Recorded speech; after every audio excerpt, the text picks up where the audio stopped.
අයිබෝවන්. ඉතින් අපි කැලණියට හොයාගෙන ගියා.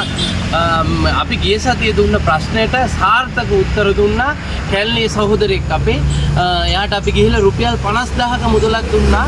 ඉතින් අපි අහපු ප්‍රශ්නේ තමයි රටේ කෘමියෝ නැති වුණොත් පරාගණයක් ඇති වෙලා පළදාවක් ගන්න නිෂ්පාදනය මොකක්ද කියලා. ඒකේ උත්තරේ තමයි තෙල් ශාකයට විතරයි පුළුවන්නේ සුව පරාගණයක් ඇති කරගන්න. ඉතින් අද සාර්ථක උත්තරයක් දීලා අපි යනවා රුපියල් 50000ක් දීලා එයාට එන්න.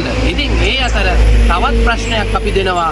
ඒකට සාර්ථක උත්තර දුන්නොත් මේක අපේ සහෝදරයෙක් ඕස්ට්‍රේලියාවේ ඉඳන් අපිට දුන්නා රුපියල් ලක්ෂයක මුදලක්. මේ රුපියල් ලක්ෂය මුදලත් ඔය කට්ටියට දිනා ගැනීමේ හැකියාවක් තියෙනවා. ඒකේ ප්‍රශ්නේ තමයි කෘතිම පරාගණයක් තුළදී ගන්න නිෂ්පාදනය මොකද්ද? ඒ කියන්නේ කෘතිම පරාගණයක්.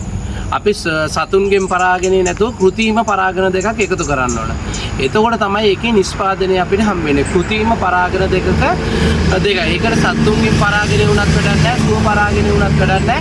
අපි කෘතිමව පරාගණය කරොත් තමයි මේ නිෂ්පාදනය අපිට හම් වෙන්නේ. ඉතින් ඕකට සාර්ථක උත්තර දුන්නොත් එක්කෙනෙක්ට රුපියල් 20000 ගානේ 5 දෙනෙක්ට රුපියල් ලක්ෂයක් දිනා ගන්න පුළුවන්. ඉතින් අපි කැලණියට ගියපු අවස්ථාව බලන්න. ඉතින් මේ වගේ මුදලක් කොහොමද එයා දිනාගත්තේ? අයිබෝවන්. ඉතින් ඊසිගෝ වැඩසටහන ඇත්තේ තවත් දවසක අපි ඇවිල්ලා තියෙනවා.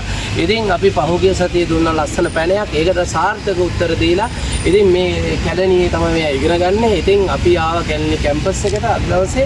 ඉතින් මේ වගේ වැඩසටහන් අපේ රජයත් එක්ක එකතු වෙලා කරන අතරතුරේ ඉතින් අපි මේ වගේ වැඩසටහන් වල පැනයන් දෙනවා. ඉතින් ওই පැනයන් සාර්ථක උත්තර දුන්නොත් ඔය කට්ටියට රුපියල් 50000ක මුදලක් අද දවසේ දිනා ගැනීමේ හැකියාවක් තියෙනවා. ඉතින් මෙයා සාර්ථක උත්තරයක් දීලා මේ කුෂිකර්ම ශේෂ්ත්‍රයට යම් මාවතක් එක් කරන්න මිනිස්සුන්ගේ දැනුම වැඩි කරන්න පුළුවන් ක්‍රමවේදයක් හඳුන්වලා දෙන්න අපි මේ වැඩසටහන උපයෝගී කරගන්නවා.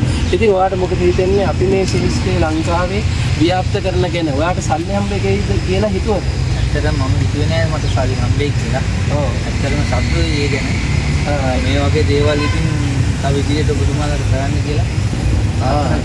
ඉතින් තවත් දවසක අපි ප්‍රශ්නයක් දෙනවා. ඉතින් ඔය කට්ටියට මුදල් 30ක් දිනා ගැනීමේ හැකියාවක් තියෙනවා. රුපියල් 50000කට වැඩි මුදලක් ඔය කට්ටියට දිනා ගන්න පුළුවන්. ඉතින් මේ වගේ තරුණියෝ නිසා තමයි ලංකාවේ මිනිස්සු අතර කුෂිකර්ම ශේෂ්ත්‍රයේ දැනුම මාවතක් කරගෙන මිනිස්සු අතරට යන්නේ. ඉතින් ඔය කට්ටියටත් පුළුවන් මේ වගේ කට්ටිය ප්‍රශ්නවලට පැනයන් දීලා ඉතින් සාර්ථක උත්තර දීලා මුදල් 30ක දිනා ගන්න. ඉතින් අපිටත් ඊළඟ ප්‍රශ්නයක් අපි දෙනවා. ඒකට රුපියල් 20000ක මුදලක් දෙනවා. අද රුපියල් 50000ක මුදලක් තමයි දුන්නේ. ඔය කට්ටියටත් නැවතත් අපේ ප්‍රශ්න වලට සාර්ථක උත්තර දීලා යම්කිසි දැනුමක් එකතු කරගන්නත් මේ වැඩසටහන උපයෝගී වෙයි කියලා හිතනවා. සාර්ථකව මේ වැඩසටහන කරගෙන යන්න සහවර්තකව අපි දාන වීඩියෝ කට්ටියට සටක් ගාලා බලන්න අපේ YouTube channel එක subscribe කරන්නත් කියලා ආරාධනා කරනවා.